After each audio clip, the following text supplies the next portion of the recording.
एक बड़े ही ज्ञानी पंडित रहा करते थे। उनके घर एक पुत्र का जन्म हुआ। पुत्र का नाम रखा गया गुणनिधि। क्या नाम रखा गया? गुणनिधि, यानी गुण से तो धनवान, जिसके अंदर अनेकों गुण। किंतु भाग्य में क्या लिखा था कौन जानता है? गुणनिधि दुर्गुण बन गया। वो बचपन से ही केवल दुर्गुण का पालन करता था। चोरी करना, जुआ खेलना, केवल बदमाशी करना, यही उसके जीवन में था। पिता को लगता था कि मेरा बच्चा पढ़ रहा है, अध्ययन कर रहा है, शास्त्रों का ज्ञान अर्जन कर रहा है। और उनकी माँ को पता था, गुणनिधि की माँ को, कि मेरा बच्चा जो बिगड़ रहा है, किंतु वो उसको सुधारने के बजाय उसको बचाती थी पिता से कि नहीं, बच्चा सही सही कर रहा है। एक दिन पिताजी को पता चल गया कि उनका बच्चा जुआ खेलने लग गया है। जुआ भी खेलता है, चोरी भी करता है, जितने भी बुरे कर्म हैं सब करता है।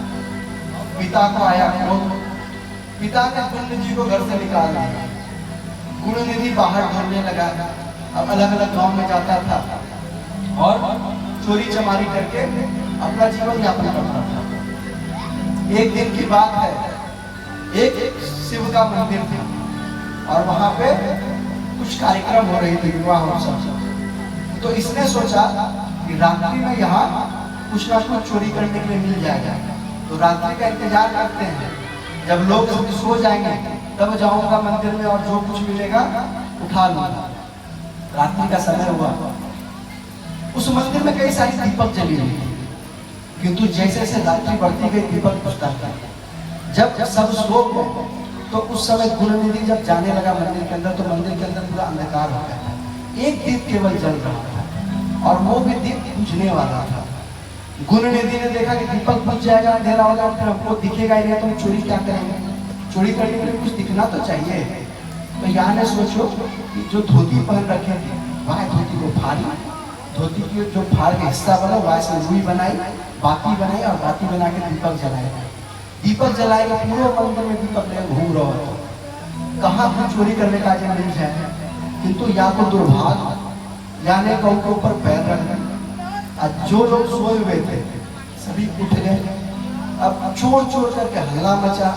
अब तो सब जानते हैं कि अब चोर चोर होकर जब हल्ला मचो, अब कोई घर आ जाए तो अपनी सारी गुस्सा वाय पे उतार देते हैं। लोगों ने इतना मारा कि वो गोविंदाय नमो नमो, वही तक्षण प्राणांत हो गया। यमराज के यमदूत आए, वाको उठाए का बांध के लेके जाए लगे। जब जाने लगे तब शिव जी के दूत और उसको मुक्त करके लेके गए। यमदूत ने पूछी, भैया काहे को या तो लेके जा रहे हो? या तो महादुष्ट है, चोरी करता था, हर प्रकार के जो पाप होते सब करता था, फिर उसको क्यों छोड़ा रहे हो? तो कही कि यानी मरते वक्त अंतिम समय में भगवान शिव के मंदिर में दीपक जलाए। तो यमदूत ने, अरे ये दीपक पूजा करे खातिर थोड़ी जलाए हो, यहाँ ने तो चोरी करने का जलाए। पर शिव दूतों ने कहा कि चाहे चोरी करने के लिए जलाए, चाहे किसी भी प्रकार से जलाए, भोले बाबा भोले उनके मंदिर में दीपक जल गया, मतलब बाबा मान गए कि मेरे लिए जलाए, और बाबा उसको छुड़वा देते हैं। और उसका उस जो गुणनिधि था, जो कि चोर था, जो कि मंदिर में चोरी करने गया था और चोरी करते करते पकड़ा के पिटा के निपट गया। अगला जन्म जब हुआ तो एक अच्छे राजघर में उसका जन्म हुआ, और राजघर में जब उसका जन्म हुआ, राजकुमार बना, फिर राजा बना, तो पूर्व जन्म की स्मृति उसके मन में रह गई थी कि पिछले जन्म में उसने एक दीपक जलाया था और उसका कल्याण हो गया था। तो उसने एक पूरे शहर में, पूरे राज्य में नियम लागू कर दिया कि हर दिन संध्या कालीन सभी को अपने घर के बाहर दीपक जलाना है। मंदिर में, घर में, छत पे, हर जगह दीपक जलना चाहिए और दीपक की रोशनी होनी चाहिए। और शिव जी का खूब मन से वो पूजन बंधन करने लग गया। समय बीतता गया, मृत्यु, फिर दूसरा जन्म हुआ, फिर तीसरा जन्म हुआ, हर जन्म में राजा बनता है। क्या अंतिम जन्म में सोचो वो क्या बना। हम लोग इसे धन की इच्छा करते हैं। कुबेर जी जो हमारे फाइनेंस मिनिस्टर हैं धर्म में, जो पूरे धन का देख रेख करते हैं, महादेव ने कृपा की और उसको कुबेर बना दिया।